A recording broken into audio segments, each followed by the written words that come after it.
పెద్దలు చిన్నలు ఈ చేప పేరు వచ్చేసి శీలావతి అండి. దీన్ని మనం మంచిగా తండూరి చేసుకుని తిందామండి. ఎలా ఉంది చూడండి ఒకసారి. ఈ చేప కోసం మీకు ఎవరికైనా తెలిస్తే కామెంట్ చేయండి. మన శీలావతికి కూడా గట్టిగానే మసాలా తట్టించాలండి. శీలావతి శీలావతి శీలావతి, ఇది సముద్రపు శీలావతి అండి.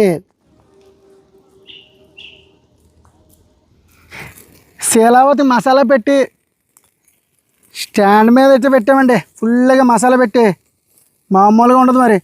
శీలావతి కాలిన తర్వాత తింటుంటే సామిరంగా సూపరు సూపరు.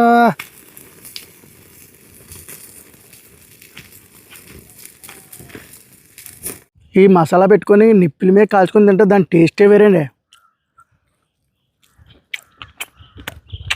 సూపరు సూపర్ అండి. ఒక లైక్ కొట్టండి నా వీడియోకి.